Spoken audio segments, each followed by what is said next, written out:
opportunity now, and he got that one down to a T as well. Right then, SW Motorsports Clubsport Trophy is coming up next, and this is always a highlight of these BRSCC live streamed events, and a big grid of cars, an eclectic mix of cars as well. Always, as I said, entertaining, and with 43 of them set to take to the track, this should be a very lively race indeed. I was chatting to a couple of the drivers yesterday, and they were saying, oh yeah, we've only got 43 cars on the grid for this race. Not quite.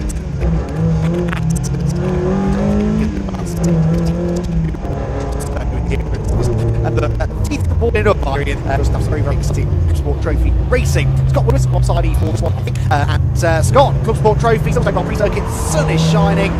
This is a perfect way to take us into the middle part of the day. Nothing better, is there? It's great to see another well-supported grid. Of course, supported. It's supported by SW Sports, to go and check them out. And once again, Clubsport Trophy, ever popular as it was all the way back when it started back in 2019. Together at Brown Hatch, much fingernails bitten. You know, to see how it's going to go. 2019 was the first one back at Brown Hatch. Fun fact, the lead changed on the final lap of the race. It was, I think it was Bruce Winfield in a Honda Civic, and he went wide in clearways, and it was the MX-5. I think it was Aidan Hills and Paul Sheard who came to win it. So they won the very first Clubsport Trophy race. I think it was and since then, it's kept on getting bigger and bigger, stronger and stronger. It's essentially 4 production-based clubman level race cars, 5 classes, with a maximum power to weight ratio of 235 brake horsepower per tonne. There's a mandatory pit stop after 15 minutes, 15-minute pit window. It has to be a minimum of 2 minutes from when you cross the pit-in line to when you cross the pit-out line.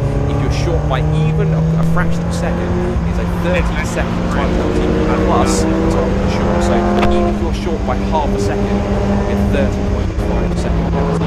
So you can have solo or 2 drivers in the field and a lot of competitive mix, as you mentioned, and when you're running through the grid, try and get the start. Shane Kelly, who just missed out on the victory this season over last week at Brown Hatch, takes pole in the University Run Plus 4. He's also Adam Marshall, former Evolution Trophy Racing. Josh Files, who Mr. Equipment is very well for Civic Cup. He starts third. I think his actual Civic Cup car in third place. Yes, I got a very good look at that in the paddock when he very nearly ended my day before it even arrived on the microphone. He pulled up outside of speed. Yeah, it looks like possibly as the Lindsay's day might have ended with he started. His car has pulled up to a halt on the hang straight, which might have a delayed start, because if that car doesn't get moving, we'll have to go again. Might give us more time to go grid to do that. Feroz Bilamoria, who is certainly going to be out for a bit of redemption after he was in the lead for most of the off-season opener at Brands Hatch, and then not long after his pit stop, drove into clearways on a race slick and damp circuit and slid off into the gravel, brought up the safety car, and lost him in the race, sadly. So, unfortunately, that was a win-loss, but he did get back out from 7 laps back. Andrew Bond is on the third row of the grid at his Honda Civic, and see him back out alongside the BMW E36 of David Heisman. Kevin Sterling Renault Clio alongside Richard Clark in a similar example. It would have been Aston Lindsay on the 5th row alongside Nick Brady, both in Audi TT Cup spec. Audi TT would be a non-starter, I think. Jason Bruff in the Golf GTI Clubsport on the 6th row alongside Martin Kelly. There's Watling and Wheeler in the Ford Fiesta ST150 and Rory Pickles in the Audi TT. Then Riley Francis Mazda RX-8, Steve Woods BMW Z4, one of the phalanx of Z4s on the grid. Stephen Harrison's Honda S2000, and I think they're going to bring them over for another lap, I think, because I think they're delaying the start because of Aston Lindsay's stationary Audi TT. So I think they're going to bring them around. Give you more time to get through the rest of the grid. Yes, another thing to do. On top of that as well. 18th place is Mark Jones on Civic Tyre Park. Then it's all BMW Z4s on the 10th row of the grid, which is Paul Mercer and Chris Murphy. Charlie Hayes in the compact is 21st, along with the Novovilskis in their BMW Z4. Watson and Harrison are on the 12th row of the grid in their Renault Clio RS200, alongside Stuart Kilroy. He's a stalwart of the series in the Peugeot 207. And then it's VW Golf and Julian Daniel, who is going to be on the 13th row of the grid alongside the Dukes in their BMW Z4. Craig Emerson and Martin Smith are on 14th row together in BMW Mini. 2 more Z4s for Adam Ranford and Damien O'Farrell on row 15. We're still on 13th cars to go on this grid. Aidan Hassan, who is not listed on the screen, but I can tell he's definitely in his BMW 1 Series Super Cup car. He will start in 31st, alongside Mr. Sutherland in BMW Compact. Row 17 is Jonathan Hobbs in his Peugeot 106 Rally, which won his class back in Brands Hatch. You can see him back out alongside the Chris Fantana and Nick Ramsden Mazda MX-5, always a perennial class keeper. I don't want the favourites to win whenever they're out. Next on the 18th row is Ferguson Dermot in their BMW Compact E36. Elliot Walker, who won Class C last time out at Brands Hatch, he starts back in 36th in his Mini Cooper. And Frank Bray in their Mazda MX-5, Benjamin Ambrose Drake in his Mazda MX-5 Mark 1, and Gary Holt for Steve Rosario on 20th row of the grid. Rod Black, I think, in the Compact. Bond and Bonding of all classes Citroen C1. You can see enough of those later on. And right at the back of the grid, last but certainly not least, in 43rd position, it's the other Cully on the grid, Barry Cully in Seat Leon.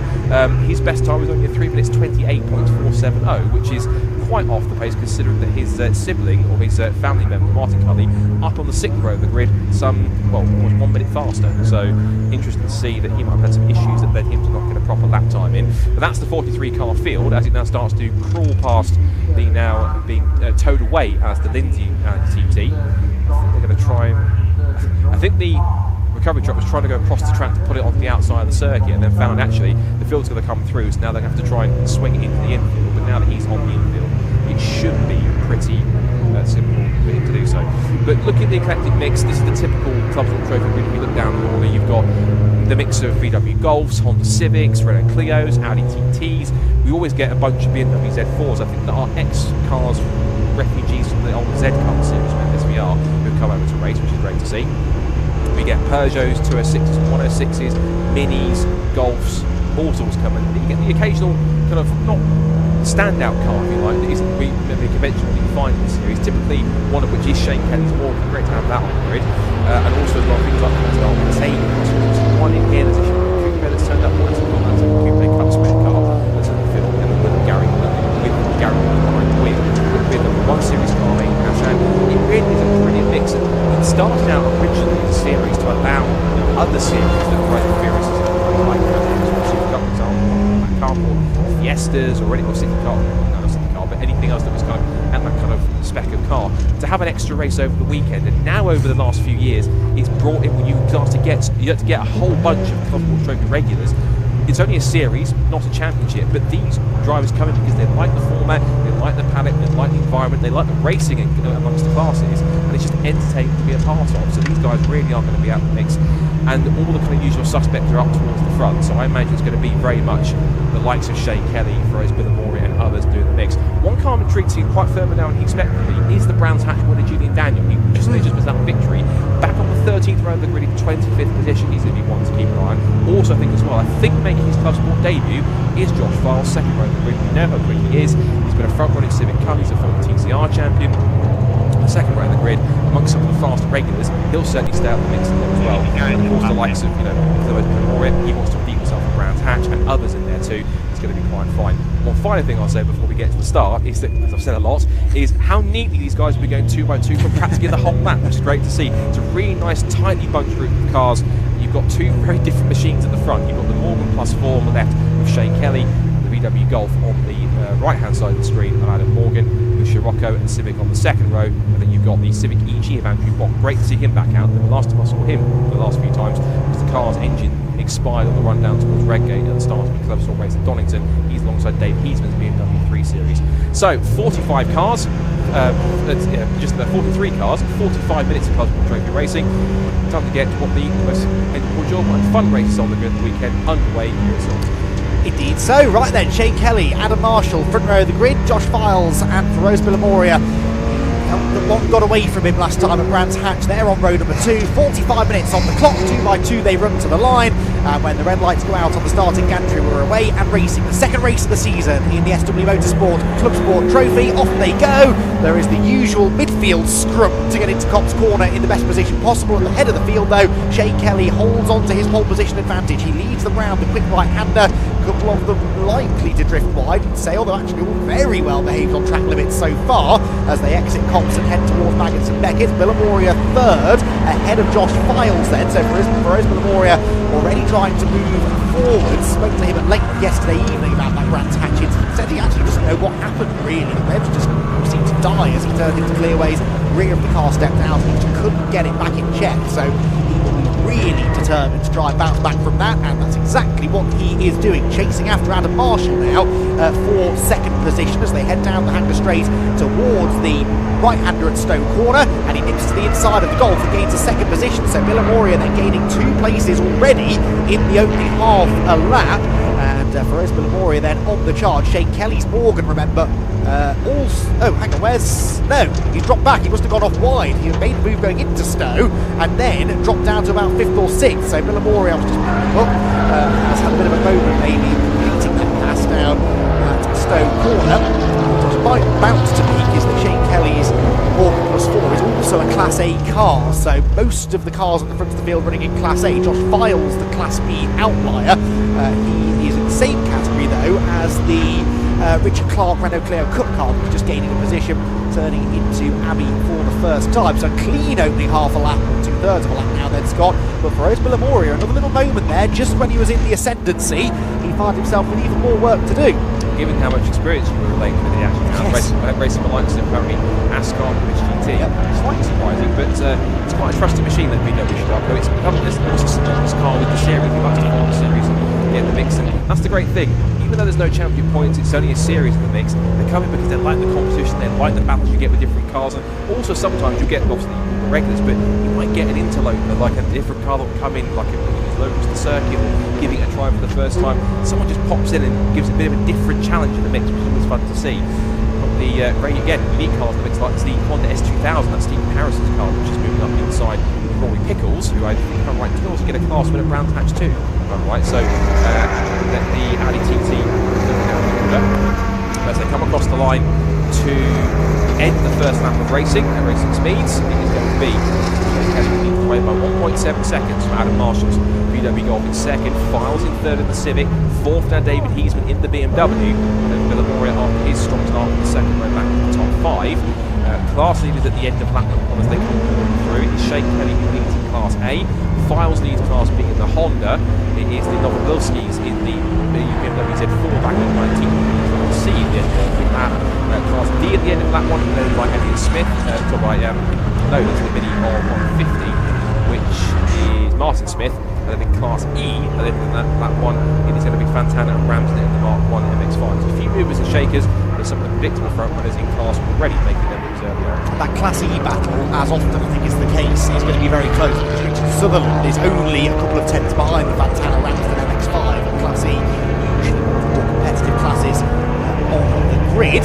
Stowe Corner we go then, and that's Martin Cully, the number 10 Seat Cupra, trying to move forward, as is Josh Files. So Josh Files already leading the class, but knowing Josh as I do, I don't think he's going to be content with finishing third overall, but winning the class. He wants to win the race outright, and to do that, he needs to find a way past Adam Marshall as soon as he can. Shane Kelly is stretching that margin now to over 2 seconds ahead of the field.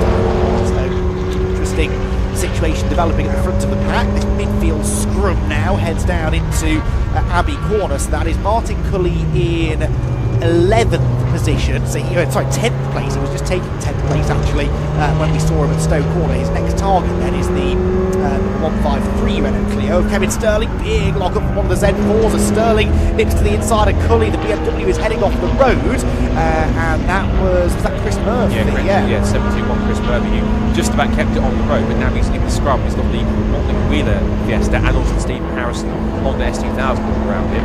So there's going to be all sorts going on there, and only the second lap of the race. Now got, it's almost like Cup cars at dawn here. You've got the Clio Cup car here of the Richard Clark against, so I think he's possibly, it looks like at least, the next Seat Leon Cup car of Martin Cully. These two going wheel to wheel. Cully dives up the inside towards Brooklands. That's a pretty standard clean pass for him to move. That moved him up ahead of the Clio into, I think, possibly in the top. If it's put him just about into the top 10, I think. Yes, right. Shame that for Chris Murphy then, that moment, because he started 20th and was knocking on the door of the top 10. In fairness, didn't lose too many places, I don't think, as a result of that big lock. And there he goes, the 721 BMW, and really slots in behind the Honda S2000, as you quite rightly said, of Stephen Harrison. They both moved through the order pretty effectively. Harrison about to lose that place, though, to Chris Murphy. No, chops across his nose, keeps the BMW Z4 at base. They're battling over 13th overall. They're both in Class B. There are so many Class B cars here. I'm getting on for 20 entrants in Class B. That is about the largest entry I've seen, I think, in that class for quite some time. And as a result, most of the middle part of our targeting screen is taken up by Class B cars. So most of the cars in this group are fighting for class position. A big moment there. Are they going to save it? Yes. Now, which of the Z4s was that? 82. That was Steve Wood. Steve Wood. Digs his way out of the gravel trap, but that was a little bit of oversteer just when he didn't want to.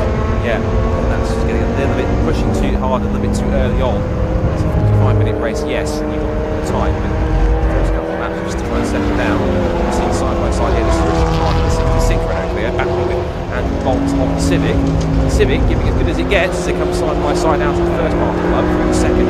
Apex, on the stage heading Renault. The other sort of Clio, the mix as well, is now sandwiched between the Nick Watling and Jack Wheeler Ford Fiesta ST150. Now has on his tail close Steve Harrison's Honda S2000 and the recovering 721 BMW Z4 Chris Murphy. And they're all together in the mix. But you're absolutely right when it comes to Class B cars. I was doing the writing up the preview and I kept sort of, or timing on the entry list, I'll highlight to go through for each class I'm talking about. I just kept on highlighting Class B cars, thinking, sure, there can't be this many. There was about 17 or 18, which is, you're right, an absolutely impressive entry for Class B, very competitive for them this weekend. So ultimately, whoever can get the top of that class, which is currently the moment, George Force, obviously doing something really well because they're running really quickly.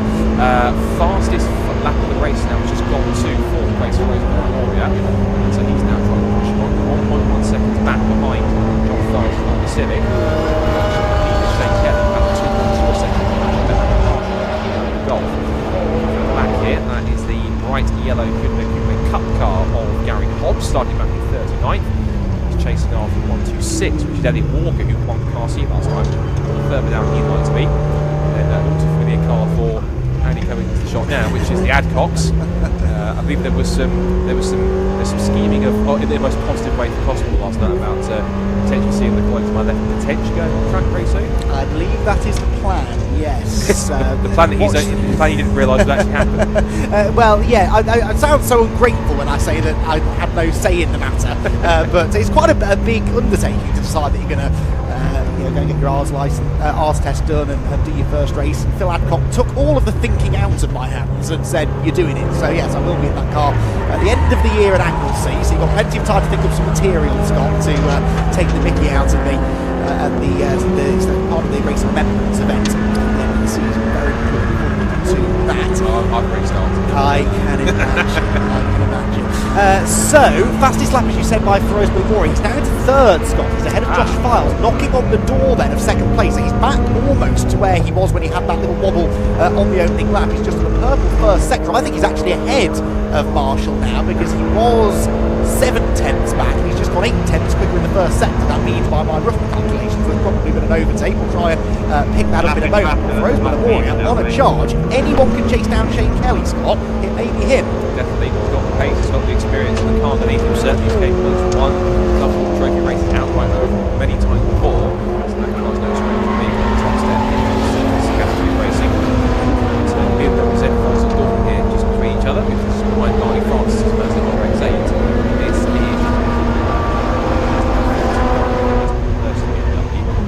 he is at the moment Mercer down here. Further up actually, Mercer coming 16. Now got the number bill schemes around him as well, so that's back around the top of 15. I didn't realise actually already in this race so far I've actually lost. Well, he lost a few cars, or a few are having transport issues with the cars, so this should have stopped. I've just seen it go through. There must be a couple of cars that didn't tend to either have no transport issues or tend to start, and a couple of cars that tend to start. White cars is BMW Golf, BMW Compact. Saw as the Lindy's car off and out of the race before we started. And also we also lost as well by the looks of it the Sheen Edison BMW, which remember had some problems at Brands Hatch trying to qualify and didn't get out properly in the assembly area, so they've had some more frustration. They did also call it the week and say there could be an issue with the car behind the race. So that's a shame, but there's a few cars I'm certain that's a bit or something that I'm sure there's a Mazda RX-8 circulating out there with Barney Francis. Lead gap down to 2 1.1 seconds then for Rosberg Memoria, even with another overtake on that lap. Did a 24.8. That was 1.2 seconds, nearly 1.3 seconds quicker than leader Shane Kelly. Here comes the battle through Cobb's Corner that we've been following. Stephen Harrison on the outside of Chris Murphy. These two qualify pretty close to each other. They are even closer together now as they head towards Beckett. I think the BMW man should be able to slip through here. Chris Murphy, yes, gets the move made and dragged past the Honda. So Murphy then into 12th position, 7th in that ultra-competitive Class B. Now looks trying to look a good run with Harrison down the Hanger Street to maybe retaliate. This is the great thing about this Class B map. Not only are they great in numbers, but actually it's a really evenly matched machinery. On Rest 2000, BMW Z4, very evenly matched, sorry, Z3, very evenly matched in performance. There was a Z4, doubting myself. I do miss the days when cars had proper names, not just letters and numbers in my defence. On Rest 2000 goes through, Harrison then regains 7th position. This battle, I suspect, Scott, is going to go on and on. We hope so. Lots of back and forth stuff around the grounds. Particularly cars aiming at the racing cars closing between Julian Daniel and Shane Kelly in the attach. That's what Julian Daniel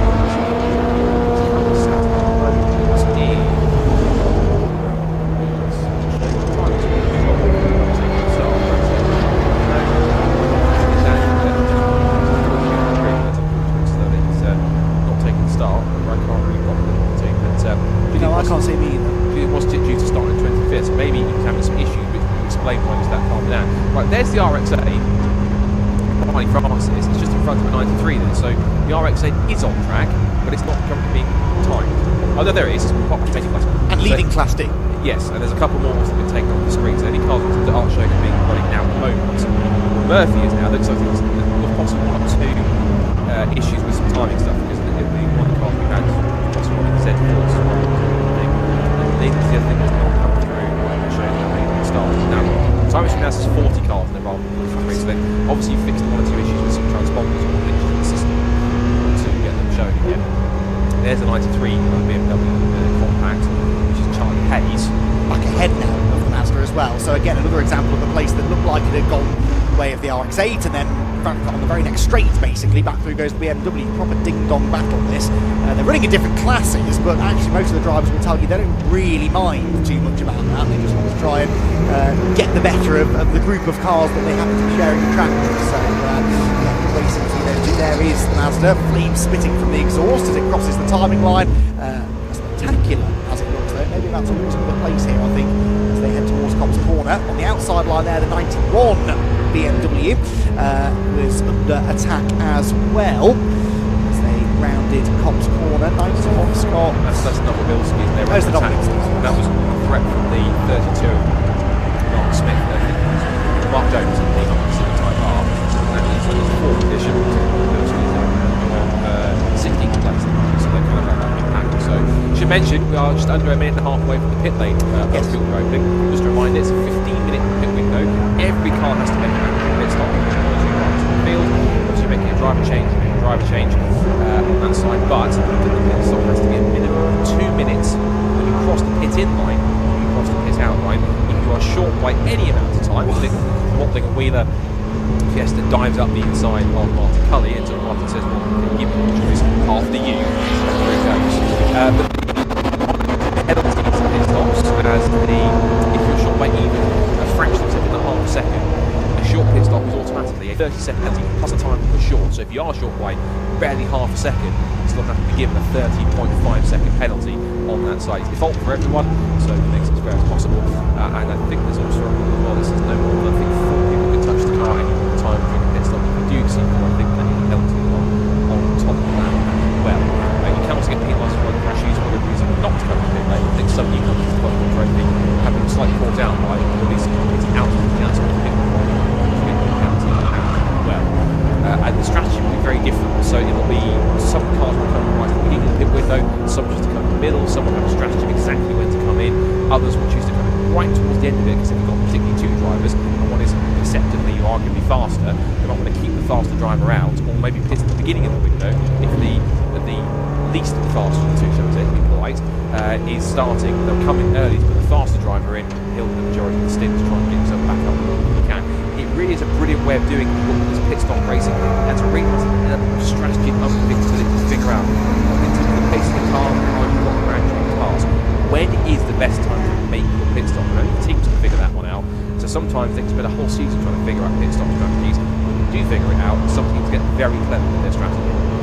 Yes, indeed, strategy can win and lose races in Clubsport Trophy. We've seen that in the past. Less of an issue here, perhaps, at Silverstone, because you do have the capability to overtake people with a little bit more ease, maybe, than at a Brands Hatch Indy, for example. And some drivers on some more technically demanding circuits pitting out of sequence to try and get some clean air. Less of an issue here. Silverstone. Lead gap, by the way, I've been monitoring that whilst we've been watching the midfield battling. It's down to about a second now, Kelly to Villamoria. Big moves in Class B as well. The number 66, that's Renault Clear of Richard Clark, gaining 2 places on the previous lap. So moving to 6th place overall. That's second now of the Class B runners, being followed through the order by the number 79 machine, which is on your screen now, of Andrew Bond. Andrew Bond qualified 5th, that is up now into the top 6 again, but it's taking a little while for him to get there. That's 7th. Just behind him there, still in the 5 car. Got a few cars trickling into the pit lane, but none of the front runners, as you imagine, are quite happy to keep on circulating for now.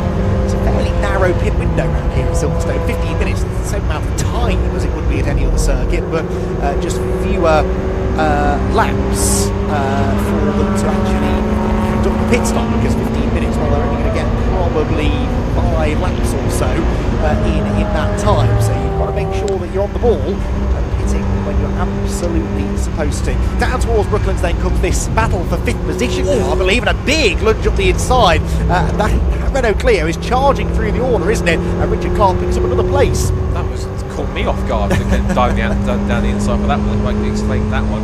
As one Clio has a fine race so far, sadly Kevin Sterling's car is having an issue, bonnet up, being pushed away. First few pit calls are in the pits. Barry Cully's saying it's also a pit stop. Also, so is the Morgan. So the Morgan's one of the first pit callers in from the lead with Shane Kelly. It's easy to quickly get his stop out of the way and done to Carroll Racing. And now promotes Villamoria into the lead in goal in the Scirocco, VW Scirocco. Josh Farr's now currently in 2nd place. And as you mentioned, that flying Renault Clear Richard Clark will essentially be up to 3rd place now. It's the Andrew Bond and David Eastman. Back currently on track at the moment. He's now coming 3rd and 5th all together. Front drive Clio, front drive Honda Civic, modified Honda Civic, and rear drive BMW 3 Series together on track in 3rd and 5th. Not all the same class, but they are certainly showcase here. They can pedal down towards the corner. 60 minutes to go. Eastman has the move up the inside into Stowe. Here he goes up the inside line. Ends up in 4th place. Bond trying to go for the undercut through the exit. He's parked the car neatly on the corner exit to get through. Park turns in. Now, who's thinking to try and escape up the road? Quite get that move made really there, so he's been ambitious under braking into Stowe, but then actually slightly generous really with the racetrack that he left to Bond at the club chicane. Didn't give him any sort of squeeze or anything, just kind of allowed the pair to run side by side. And so yeah, the race doesn't change for now. There goes Rose Villamoria then. He's now your race leader with Shane Kelly having pitted, and interesting choice that, I think, for Shane Kelly to pit, because he was being caught by Villamoria anyway. We know Feroz therefore in clean air has good pace, and he's now guaranteed clean air because he's the race leader. So yeah, interesting that Shane Kelly elected to pit early. He's just left the pit lane moments ago, so you lose nearly a full lap by pitting here on the Silverstone Grand Prix circuit. The leaders go through again then. Villamoria, I believe, has stayed out, as has Josh Files in 2nd position. Oh no, Villamoria's pitted, so the race leader is in there. So Perez Villamoria bails for the pit lane, and so in about a lap's time, Scott, we will have a good idea of what the front of the field is going to look like, because we've already had Kelly and Villamoria's done one more lap in clean air, the rate at which he was catching Shane Kelly. I think he was likely to arrive on the tail of the leader about now, so has he done enough on that in lap to do the overtake without actually having to physically do it on circuit? That's the big question. Also the pits, and this time as well alongside him on top of that is also Richard Clark for Clear and the Dave Eastman BMW. So currently now it leaves far along in a Honda 1-2 on the front of the field, far in the Civic Cup car spec 3, and the bottom is modified winged EG9 machine. So see what kind of lappering he can put in and how quickly Shane can get back up to speed. Now he's out of his manual pit stop. It's going to be interesting. The current show at the moment is a few more cars pit stops across the line. I think at the moment Shane is 11. He might get down further if he comes through just yet. But quite a lot of the top 10 at the moment, all in making their pit stops. The Moria's in, Clark is in, Eastman's in, also so is Steve Beasley, Harrison, Renault Clio, one's the 54. That's the RS 2000 actually.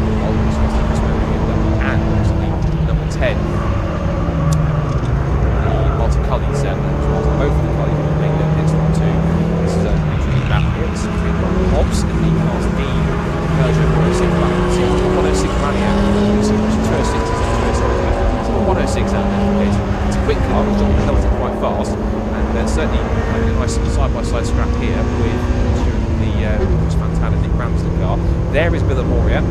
And that's what he has to do at the pit stop, unless he gets out and runs around. He just sits there, has his pit stop, and away he goes. He's just trying to time it, I think, just about right. He doesn't go under the 2 minutes mandatory pit stop. Out he goes. And he's quite neatly had quite a good position. Trucked down the pit lane.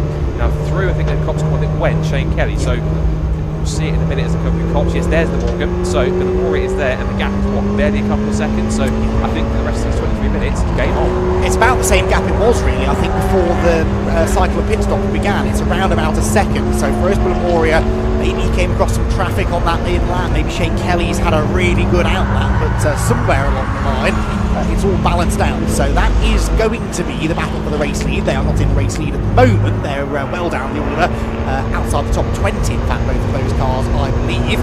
There is a time penalty for Rod Langham, we're seeing. Oh, and off.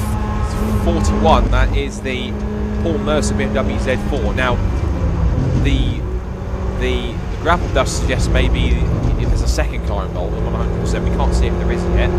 Yellow flags down there, obviously, and several cars are pitting in right now. I don't know if it's anticipation of possibly a safety car, but ultimately that's quite interesting. I think it's just the one car, it's just the gravel right across the road, so yeah, I think it's just the one car. There is another set of wheel marks going away suspiciously from the stricken BMW, as if maybe there was another car that's now extricated itself from the gravel trap. Anyway, it's far enough off the road that I'm hopeful they can cover that under yellow flags for the time being, at least. That's down at Club Corner. And, oh, there we go. So that's the 93 car that's off, and I believe that's pulled off at the next corner at Abbey. That's Charlie Hayes' BMW. Were they close to each other on the road, I wonder? Sort of. Yes, they were. They were in the same battle, weren't they, for about 12th place? So yeah, you're right. They were. Can't confirm anything, but all of the clues point a certain way, don't they? Yeah, no, I think there's several teams here that might have spotted that there's a yellow flag down there, or it's just on schedule. It might be just coincidence, but there are a lot of teams coming to make their mandatory pit stops now. So they're doing so in anticipation that they might potentially go to second car. They might be able to cover that distance, but if not, back up a bit. That will certainly benefit those that have made their pit stops. Those that haven't yet, or might be bound to. Interesting how that plays out. There is Josh Bartley. It's the Civic, quite sky blue with the fluorescent flashes. Making a dart past the Eastman BMW. So that's technically a lap on it at the moment. It's pit lane. It's going to give it as good as he gets. He looks to the outside line to try and outbrake Josh Files, but Josh, the riding competitor, 7 years TCR experience, was a constant front runner, battling back and forth with Max Edmondson in last year's Civic Cup title. In fact, he actually darts straight into the pit, so maybe he's anticipating. The car off, so straight in to get this out of the way. He was, I think, potentially cursing Max Edmondson last year, because it hadn't been for Max. He'd have been the dominant champion in the Civic Cup, but Max Edmondson was just that little bit better through most of the season. That bit of extra experience he had in cars. It was a fascinating battle between the two teammates at Area Motorsport. Files has been in then, come into the pit lane. He was third, I think, wasn't he, before the cycle pit stop began. Was he fourth? They were behind Adam Marshall. Around about third. Yeah, so Marshall has also, of course, left the pit lane and is into 13th position at the moment, 11.5 seconds behind Billamora, who is about a second still behind Shane Kelly. Just can't quite get there, can he? There's Files in. And very relaxed as you'd expect. Yeah, a bit of a debrief with. In fact, that's Martin Haven. That's not a team member. That is Martin Haven interviewing Josh Files for circuit commentary midway through a pit stop. I'm sure something that Josh will massively appreciate. That's Martin doing his due diligence. Absolutely. It's a good effort. Well, as you made the point earlier on, they're not really doing a lot else. They're just sat there chatting to the team. Yes, sure. And Josh Files has normally got plenty to say to his team anytime he gets out of the car. He's a very analytical driver. At least if you that's a fan, that's someone holding the tyre pressure on top of you. I also want to ask a question because a few of them in there. What's collected with BMW Z4s? What you call that? But there's a handful of them out of the term I like to use to describe the phalanx of BMW Z4s out that have kind of, in a positive way, invaded Clubsport Trophy. We're glad to have them. It's great to have several of those cars in the mix, and they all know each other. They're all racing against each other, practically in the same class. It's all great to see them on Class B. There's the area motorsport squad, just literally just ticking down the time until it's done. And Josh Files thinks, right, done. Gets the thumbs up, and away he goes. Just as Mark Jones is obviously comes in for his pit stop. No sign of a safety car. So either that Z4 that went off in the gravel is not in a dangerous enough position to qualify, or they're doing enough to try and pull it backwards towards the barrier so that they can do that under a covered yellow flag. Either way, race green, Files heads back out. Now the question could be, where will he be in relation to Morgan's gone through, so it's with Moria. So that's the question answered. So they've both just gone through.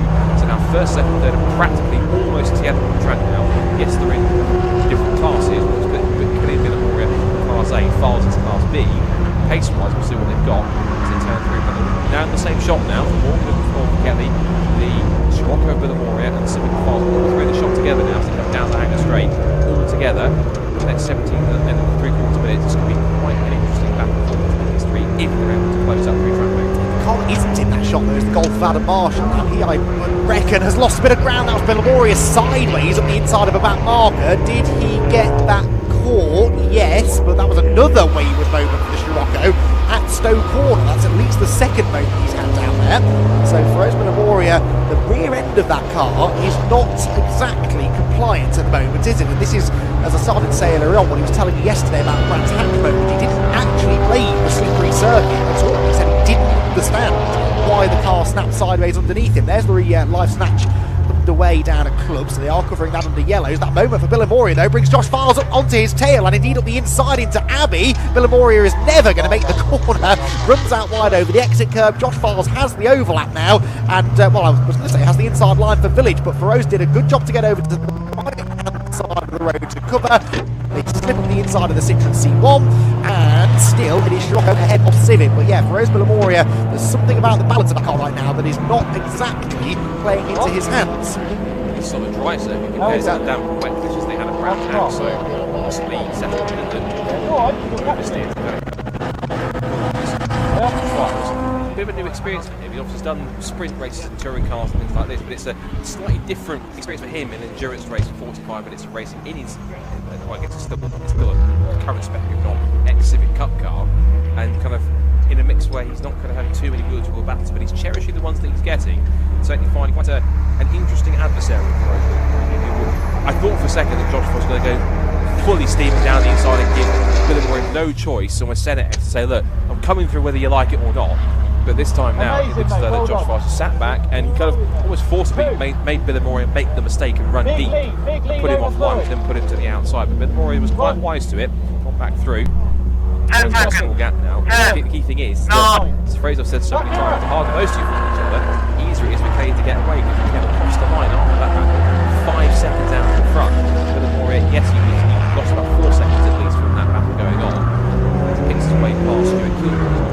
Goes to 207 and then goes up again to one of the fours. There's another one that has gone around and Steve first got front. That's essentially 7 round, so Jim Juice behind the wheel. Yeah, I got you. The first part of the Grand Prix, certainly the Grand Prix was an F1 format.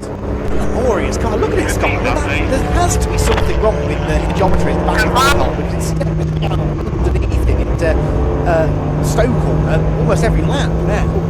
15 minutes left to try and hang on, but I think it isn't that much to do, just to hang on to it, because the car is not under pressure from Josh Files, and as Scott quite rightly made the point, hemorrhaging time now to basically to Shane Kelly. So the yellow flag, that's why they're moving quite slowly there and not overtaking the black car. Doesn't matter whether it's for position or whether it's to put a lap on a car, but not allowed to make an overtake under yellow flag conditions. As they arrive at Abbey Corner, they're back into green flag racing. Josh Files, he will very much be able to sense now that there's an opportunity here. This is something Josh Files does so well, applies the pressure, reads the situation, uses people's weaknesses in his favour. Another slide there for Billamore. He's wide out of Village. That gives him the inside line for the loop. Does he make the corner here? No, he's going to run wide again. And Josh Files this time, I think, has finally brought himself a ticket to the inside line. That was really good racecraft. They're still side by side though, and that Scirocco is pretty handy in a straight line. So this will be a battle on the brakes, I suspect, as we get down to Brooklands. But if you were going to pick a winner out of this, surely you're not going to go for the car that's been sideways in every braking zone. Billamore is giving him the squeeze. Files will keep on coming. He's late on the brakes. Billamore again, the back of the car is not underneath him. Through goes Files, and here comes Marshall. I say Adam Marshall from nowhere with the 4-pitch. He said where he got to, but now he's absolutely stormed up to the back of these two. And again, whilst Kelly's benefiting in front, it's also benefiting Marshall behind them. He's now in the fight for this one. He's now locked on through the Scirocco's proper VW. VW cutback between Scirocco versus Golf. But both of them got a bit more straight line speed. Billamore darts to the inside line very quickly to storm up the inside in towards Copse Corner. Files won't have any choice unless he braves it out around the outside. He's sideways on the defensive corner, touches Marshall. They've both survived somehow. There was a touch of wheels. There's a bit of bodywork rubbing, I think, on the front of Josh Files' car. How they all came out of that, well, it's completely unscared, but still running in the same direction is beyond me. But the benefit is that Marshall has got now through third place. Files is back to fourth. But you talk about Villamore's car getting loose. That was full-on sideways drift. As Files thinks, right, no, I'm going to get back up the inside here. Fully cuts the inside curve with Beckett. This is a proper back and forth stuff. And Kenny, meanwhile, up the front, nearly 10 seconds in front, laughing his head off. And Josh Files must be thinking, hang on a minute, half a lap ago I was second, now I'm off the podium again. That was a remarkable sequence of events, but he sort of got a taste of his own medicine then, didn't he, from Feroz Billamore? That was very reminiscent of the move that Josh made on Feroz and Abbey a lap and a half earlier. And then Billamore, his MK2 player that game, and forced his way through. Nothing wrong with it, good clean racing, but Josh just on the dirty side of the road. The rear of the car stepped out, and lucky really that Adam Marshall was there to straighten up the Civic. Minimal damage done. It doesn't seem to have affected Files' pace, certainly not his hunger to move forward. He's back on the attack, he's got the headlights ablaze, and he's still got 12 and a bit minutes left to try and get these two places. Worth pointing out that Josh, remember, is still leading Class B. He's not in the same class as these two cars, as I referred to earlier. Right now, I don't think he cares that much about that. No, I think he's probably just having a whale of a time battling with these two cars. That's the whole point of the Clubsport Trophy. You don't have to be battling just cars in your own cars. If your car's fast enough to happen, because a Class B car against two Class A machines, that is up there. That's one to one about the driver, but also about the preparation of the car, and that's what I was thinking about just now. These are three cars. Well, you could argue three very different cars in terms of how they're built. You could argue the Golf and Scirocco kind of share a platform in some ways, but of course the three cars are built with slightly different philosophies, with different teams, with different outfits, yet also think how they're driven as well. They're evenly matched, having a great map in the mix between the three of them. None of these cars come from the same team. They're all built by different squads, but all just greater races that will be matched to each other. You mentioned classing very quickly. We keep on an eye on Files and Marshall in front of us here, battling in third place. So Kelly does lead Class A in the Morgan. You're right with Josh Files in Class B in the Civic. The other classes have Class C being led by 75, which is Craig Emerson in the BMW 330. Class D is currently being led by Barney Francis in the Mazda RX-8. And Class E is currently being held by the Chris Fantana Nick Ramsden Mazda MX-5 Mark 1. They've been quite well with victory. They've flipped over down a couple of times previously. If they can get themselves to the top of the class and get themselves in trouble, it's quite great. So what happened to Richard Sutherland? Because he was leading Class E earlier, wasn't he? Sutherland is back in 6th in 34 he's lost the best part of a lap on him. So I don't recall whether he had a penalty. I don't think he was one of those that did. So not sure what's caused that. But yeah, Richard Sutherland dropping out of the Class E lead, and Fantana and Branston MX-5 moves willingly into it. There's very slow 6 and C1. I mean, it's not actually going slowly. It's going slower than everyone else. At correct C1 speed through Stowe Corner. Everyone else managing to move out of the way. Now, the inside goes the RX-8 to be making the braking into the club chicane. I think that was the position as well, wasn't it? Barney Francis then put him on the spot. It was the 77 that he was getting past. Yes, that was the 16th place overall. Francis continues to lead Class D very healthily. stealthily. Although no longer ahead of the BMW, because in a straight line, strangely, the Mazda doesn't seem to have the edge. Look at that car and you think, oh yeah, it'll be really good in a straight line, but maybe the lighter, more nimble BMW would outrun it through the corner. Seems to almost be the opposite. A little bit. They are different classes. It's Class D compared to Class C. The BMW around it. It's Class B, in fact, it's the Dukes and their BMW. It's interesting that Motley where the Fiesta's come in. I think it has already made a pit stop. Actually, it has. So for the second time, that was from 11th overall. 6th was Mammoth Class B. Thinking it was going to be 6th. That's how many Class B cars we have. This is one of the cars. Mendo's Class C happens to be that's the pure track Renault Clio. Pure track never. I don't want to mention it too much, but pure track never have any luck when it comes to like this or any kind of races in club sport or anything else. They lost a wheel here in the Supersport Endurance race. It began down at the towards the pit entrance for the Grand Prix pit entrance in the Supersport Endurance race back in March.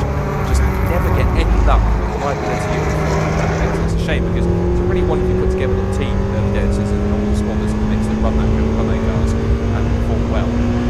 Dave He's not wasting any time. You see here. What's the gap behind? What is the gap behind? Hassan, who was further down the order. And Pure Track just don't get any form at all, and they should do because they're a great outfit. They're just really nice prepared. Don't mind. Just don't need it to. Yeah, that is a shame, isn't it? So that car well out of the way though, at least, so no need for it to interrupt the proceedings. We've got 8 minutes to go.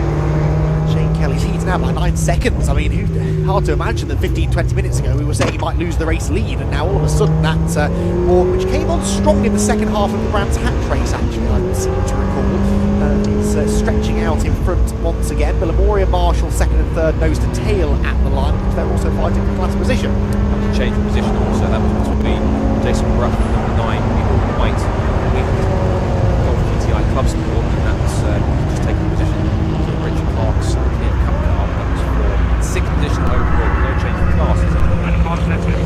Respect each other. So I think that 8% behind them. So that one's Series Super Cup car. He was around 20 seconds. 22nd overall, third car season. We're on course for a class podium, but back in third place at this point. And we're in P1, confirmed P1. It was massively. Remember Brands matches with Villamoria had that lead there. You know what happened next. You're in P1. But you are right. They did have that great pace in the second half of the race. It was every bit of the same. Because ironically, it was brought out by Villamoria off the gravel. He was there for a couple of laps. That recovered him by the time he got back out. What happened to Sutherland? Where is Sutherland? That then brought We're not sure what happened, but he's out the back. So he won't it looks like Kelly will be able to pick up the bit that he missed out on. Provided he survives the next 6.5 minutes and change in terms of where he is after that in order to pick up his first win of the season. I'm not sure if he's won a race in there'd be a great achievement for him and the university he runs with. Cully very wide down at Brooklands. Barry is 31st at the moment, 14th in Class B.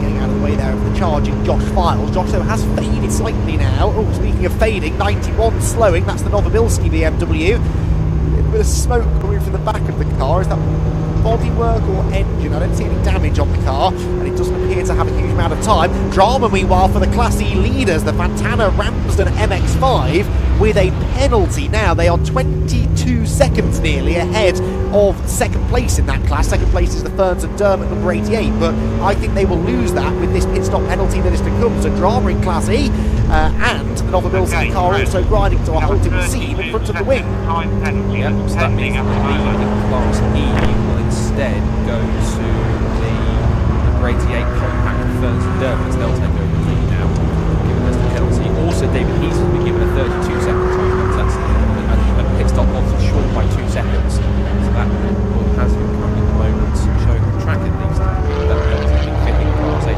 Poland for the class. There's the confirmation of Watson Harrison 107. Pure track clear without the race off. Pulled up on the inside of Luffy. Gets it. So that one's gone. Up to 5 minutes left. This next W looks racing. Suddenly we had that replaced by the white race. His benefit is a bit too now a bit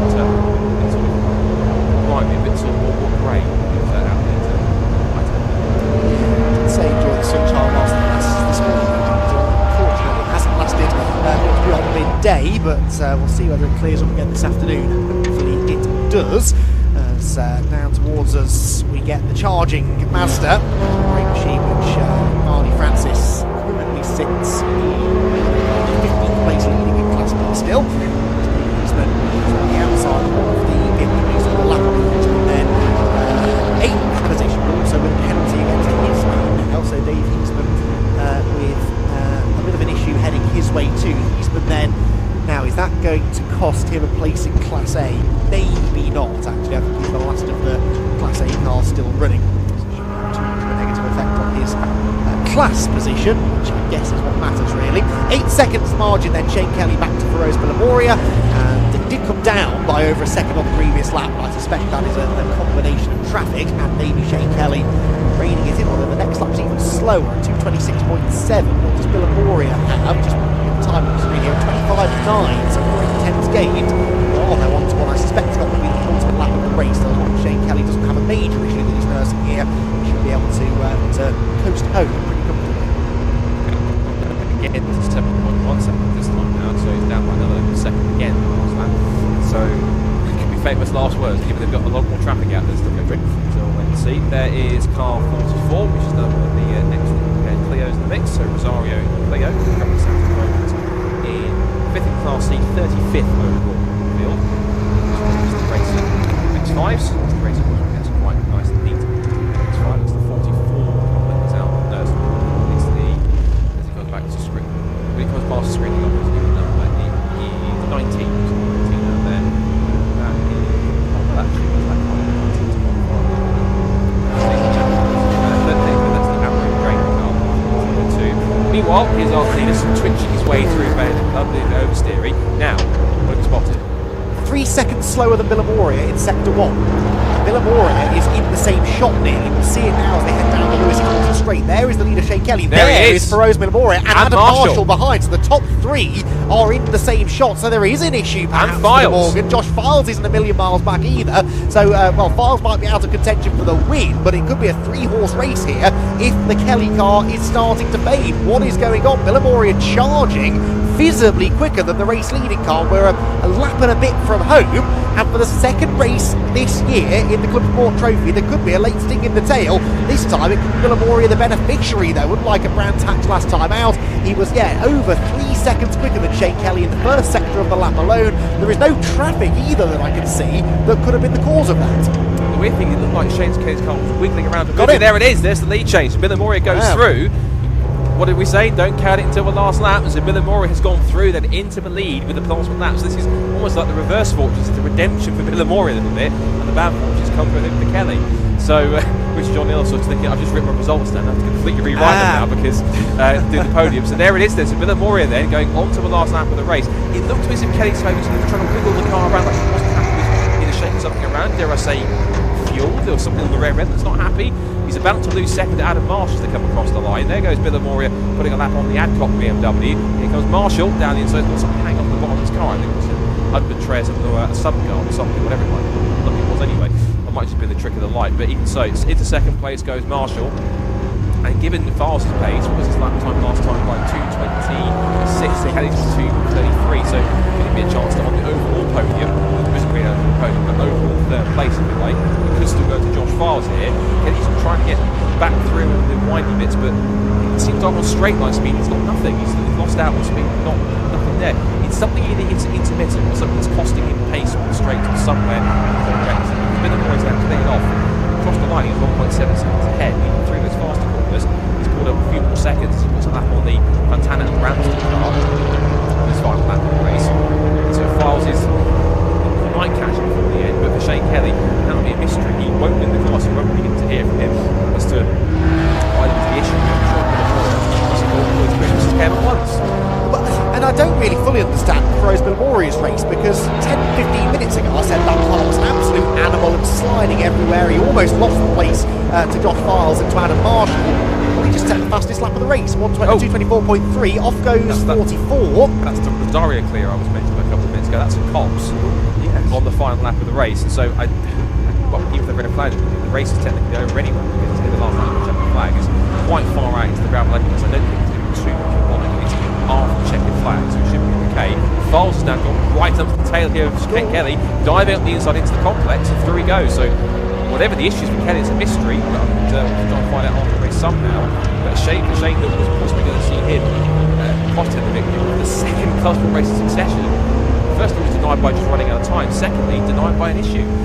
Well, and it all falls into the lap of Feroz Bilimoria. It's funny how these things work, isn't it? Feroz, who really, as I said, felt like the Brands Hatch win slipped through his fingers with that strange spin into the gravel up at Clearways. Well, all of a sudden, in the dying moments of this Silverstone round, he inherits the race lead, but in fairness, he's put the hard charge in. He was quick at the start of the race, close to within a second of Shane Kelly. He's got the fastest lap to boot, and Feroz Bilimoria will claim the victory in the SW Motorsport Clubsport Trophy race here at Silverstone. Another thriller from Clubsport Trophy. Second will be Adam Marshall, just under 4 seconds in the end, the winning margin, and third for Josh Files, fourth for Shane Kelly. Files is your Class B winner, by the way. Bilimoria, of course, claims the top honours in Class A. And we'll watch now for some of the other class winners to come through. The Fantana and Ramsden car has come through at the front of Class E, but remember has that penalty. So there, car 88 claims the victory in Class E, and that is the car that normally, as Scott says, will be driven by the Adcocks, but two different drivers in the car this time around. So congratulations to Craig Ferns and James Dermott for their win in the iconic yellow BMW Compact. Other class winners then will cycle through. We had our Class C winner yet. No, we're waiting on the number 75. Should be one of the next cars across the line to claim the win in Class C. That's Craig Emerson. Yeah, has just taken the checkered flag. The only thing that confused is we were short in the pit stop, but we can't have been, because I was over. And I think the last of the class winners we're waiting for then is Class D. No, through goes Class D there, and that is Barney Francis. Master RX8 then picking up class victory. Thrilled with that. So a dramatic second round of the season for the SW Motorsport Clubsport Trophy. It's not a championship, they don't score points, but there is fierce competition up and down the grid in Clubsport Trophy. And Kelly will be absolutely gutted that got away from him. But to be there, like Feroz Bilimoria was still pushing hard on his way back to the pits. If you haven't seen the checkered flag, but we'll get the memo eventually. Absolutely terrible, mate. Understeering everywhere. What he had to say about that, particularly those leery moments that he had early and midway through the race. I mean, at times it really looked like that car was on an absolute knife edge, and then and it felt like it was down on power. To pull it back, find some speed, and claim the race victory. And as I said, set the fastest lap of the race, not a lap of the race, like 17 of 18, which is pretty impressive. Tyres that would have been well past their best. Through comes the Martin Cully Cupra. Sorry, Seat. So used to calling Seats Cupras these days. It's the Seat Leon Cupra, which heads across the line. The old Seat Leon car. Yeah, Feroz Bilimoria hadn't seen the checkered flag, so he's finished with a lap, not the only one. So Bilimoria now sees the checkered flag for a second time. Determined to get his moment in the spotlight is Bilimoria, and he does now confirm himself as the race winner. So Feroz Bilimoria by 4 seconds victorious here at Silverstone. And the SW Motorsport Clubsport Trophy will roll on now to their next round, which will be at the Donington Park Grand Prix circuit in just over a month's time, the 7th and 8th of June that weekend for the Clubsport Trophy. Then they have a race at Snetterton in July, and back here at Silverstone on the national circuit in August, then Donington in September, and Donington Park in October to conclude their season.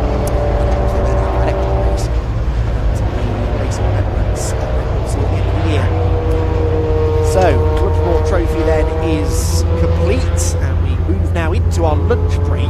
But before that, of course, we will hear from our class winners. I suspect will be the order of the day down there. We've still got plenty more racing to come though after the lunch break, which is I think about 10 minutes delayed now. So we'll have a slightly shortened break. 1:50 is when we're due to kick off with the Brit Car Endurance Championship. We're waiting too on the grass on the way back into the pit lane. That's the Steve Woods BMW.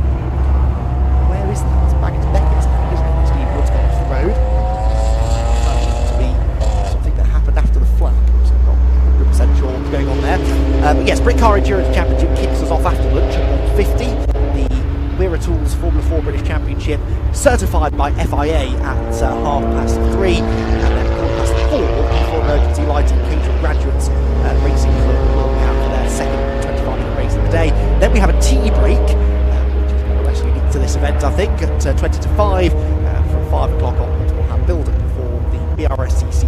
24 hour, the main event of this Silverstone Grand Prix weekend. So cars then starting to arrive down in pit lane. There will be a slight wait for our race winner and Class A winner, Feroz Bilamoria, to arrive because he's done an extra lap after the checkered flag. But I can see all the cars starting to trickle in now, so it shouldn't be too much longer before we have to head down to. Before we have the opportunity to head down here for Richard John Neal and our class winners. Feroz Bilamoria claiming the winning Class A, Josh Files Class B, Class C went to Craig Emerson, Class D was Brian Francis, and the Class E victory, as I said, to that BMW compact of Craig Ferns and James Dermott. Here is confirmation then of the provisional result. Feroz Bilamoria the winner, Adam Marshall second and Josh Files third. That's your lot for the first page of the timing screen. But you can see the class winners very helpfully noted with the gold winners garland next to their name. So you've got time to catch them on that graphic. Then you can see who the winners are at the end of a frenetic, hard-fought race of attrition in a way in the SW Motorsports Clubsport Trophy. So they give you 30 seconds. So we're ready to head over, I think, into the pit lane. Richard John Neal has gathered together our class winners. Let's head down to him now.